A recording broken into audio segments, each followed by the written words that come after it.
छत्तीसगढ़ के बलौदाबाजार जिले के खरवे गांव में फरवरी से मई तक के बीच में 8 ग्रामीणों की संदिग्ध मौत का मामला गरमाया हुआ है। पूरे गांव में दहशत का माहौल है। मृतकों में बद्री प्रसाद पटेल, बुठालू राम साहू, छत्तू राम साहू, विनोद कुमार साहू, गजानंद मांझी और चैतराम साहू शामिल हैं।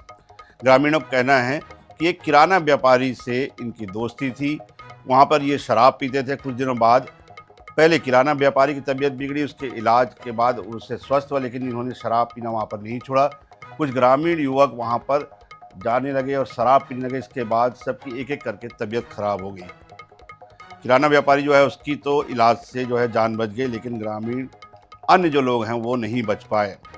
ग्रामीणों ने इस मामले में संदिग्ध मौतों का जो है शिकायत की है। पहले इन्हें मौतों के बाद इन्हें दफना दिया गया था, लेकिन अब 7 शवों को कब्र से निकालकर दोबारा पोस्टमार्टम के लिए और फॉरेंसिक जांच के लिए भेजा गया है। रायपुर में इन्हें सभी डेड बॉडीज को भेजा गया है। मामले को लेकर गांव में जहरीली शराब के साथ साथ गड़े धन और कुछ तांत्रिक क्रियाओं की अफवाहें भी फैली हुई है। पुलिस वैज्ञानिक जांच पर जोर दे रही है और कह रही है कि रिपोर्ट आने के बाद ही सच्चाई सामने आएगी। लेकिन लगातार एक के बाद एक गांव में हुई 8 मौतों ने पूरे गांव में दहशत फैला दी है। अलग अलग तरीके की चर्चाएं हो रही है। खास तौर पर इन्हीं शिकायतों के आधार पर जो है उन शवों को कब्र से दोबारा निकालकर पोस्टमार्टम और एफएसएल की जो है वो जांच के लिए भेजा गया है। लेकिन अलग अलग अफवाहें गांव में फैली हुई है। कुछ लोग कह रहे हैं कि जिस किराना दुकान में ये तमाम लोग शराब पीने जाते थे वहाँ पर जहरीली शराब परोसी जा रही थी, इसकी वजह से इनकी मौत हुई है। वहीं कुछ लोगों का कहना है कि तंत्र क्रिया करने के लिए इन्हें जो है मार दिया गया है। गड़े धन को लेकर जो है कोई वहाँ पर आशंका जताई जा रही है कि इस तरह की जो तंत्र क्रिया करके इन्हें मारा गया है ताकि इनकी बलि दी जा सके। तो इस तरह की अलग अलग बातें जो हैं वो सामने आ रही है पूरी। लेकिन फिलहाल पुलिस इस मामले में पूरी तरह से खाली हाथ है, क्योंकि उनके पास न तो इन मौतों को लेकर किसी तरह का रिपोर्ट है, न ही किसी तरह की जांच की जो है वो बात सामने आई है कि आखिर इनकी मृत्यु हुई कैसे।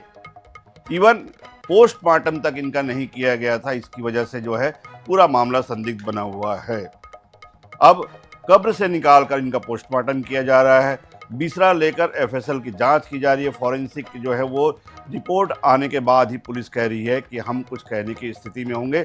यानी कि 8 मौतें जिसे गांव वाले संदिग्ध मान रहे हैं, वो मौतें क्यों हुई इसका जवाब पुलिस के पास फिलहाल नहीं है। इंतजार कर रही है पुलिस पोस्टमार्टम रिपोर्ट का और एफएसएल की जांच रिपोर्ट का। बिसरा लेकर रायपुर में जब इसकी जांच की जाएगी बिसरे की, उसके बाद जब एफएसएल की रिपोर्ट आएगी तभी पुलिस इसमें कुछ बताने की हालत में होगी। और दूसरी बात, जब ये 8 मौतें एक के बाद एक हुई उसके तब तक पुलिस नहीं जागी और न ही प्रशासन जागा। आखिरकार जब ग्रामीणों ने पूरे मामले को लेकर एसपी समेत तमाम दफ्तरों के चक्कर लगाए, तमाम जगह अपनी शिकायतें दी, गांव में एक तरह से जब माहौल बना आक्रोश का, तब कहीं जाकर पुलिस और प्रशासन सक्रिय हुई और उसके बाद अब 8 संदिग्ध मौतों की जांच शुरू की गई।